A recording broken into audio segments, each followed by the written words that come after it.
Hello everyone, আসসালামু আলাইকুম। কেমন আছেন সবাই? নতুন একটি ভিডিও দেখার জন্য সবাইকে ওয়েলকাম। আজকে একটি গ্রাউন্ড জামা তৈরি করে দেখাবো। এখানে 4 গজ কাপড় আছে। 4 গজ কাপড় দিয়ে কীভাবে 40 থেকে 42 ইঞ্চি লম্বা জামা তৈরি করতে পারবেন তার টিউটোরিয়াল শেয়ার করব।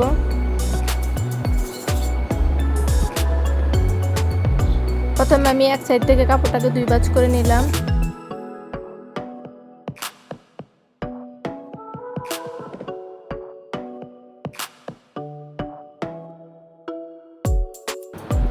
তারপর উপরের পাটের জন্য 20 ইঞ্চি কাপড় নেব। এখানে বডি হচ্ছে 18 ইঞ্চি, 2 ইঞ্চি বেশি নেব সেলাই করার জন্য।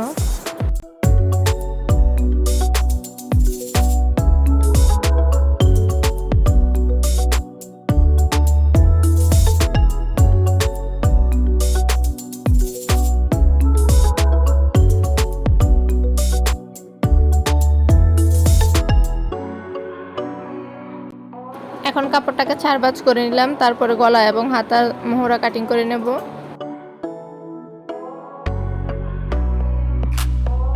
এখানে গলার জন্য নিলাম 2.5 ইঞ্চি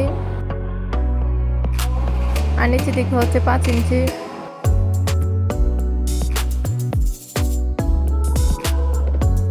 আর কাঁধের ফুটোর জন্য হচ্ছে 3 ইঞ্চি, হাতার মোহরার জন্য 7 ইঞ্চি।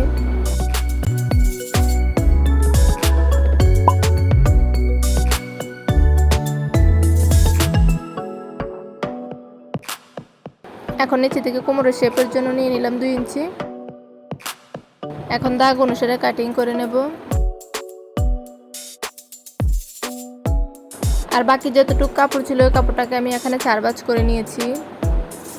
4 ভাঁজ করাতে এখানে লম্বা হয়েছে 32 ইঞ্চি। 32 ইঞ্চি থেকে 4 ইঞ্চি কাপড় উপরে বাদ দিতে হবে। ওইটা বাদ দিয়ে আপনারা আপনাদের কোমরের মাপ অনুসারে কাটিং করে নেবেন।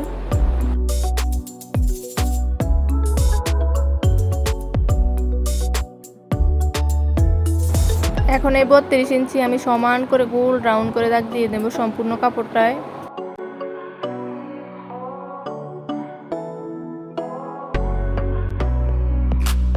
যারা আমার চ্যানেল নতুন এসেছেন প্লিজ চ্যানেলটি সাবস্ক্রাইব করে দিবেন। আর যারা চ্যানেলটি সাবস্ক্রাইব করেছেন তাদেরকে অসংখ্য ধন্যবাদ। ভিডিওটি ভালো লাগলে লাইক কমেন্ট শেয়ার করে দিবেন।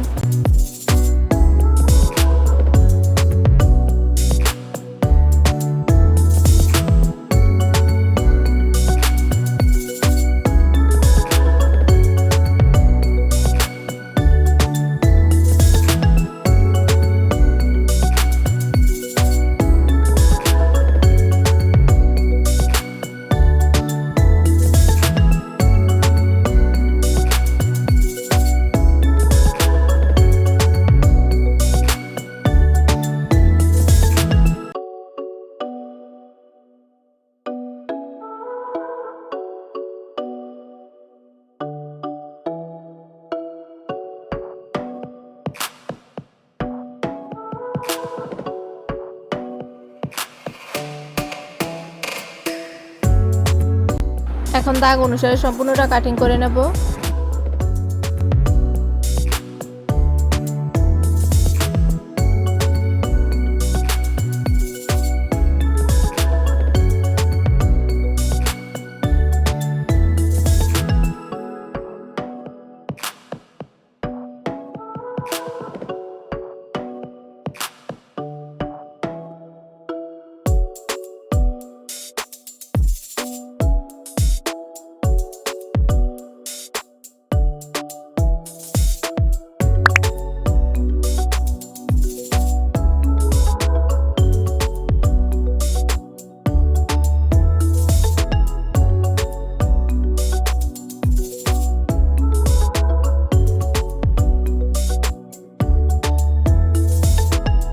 তারপর এখন কোমরের দিকে 4 ইঞ্চি কাপড় কাটিং করে নেব, যেটার কথা আমি প্রথমে বলেছিলাম।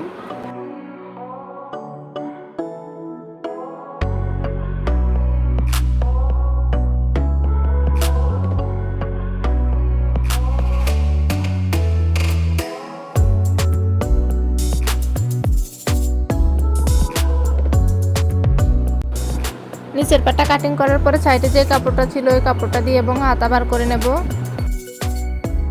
এখন হাতার লম্বা নিলাম হচ্ছে 13 ইঞ্চি, হাতার মোহরা হচ্ছে 6।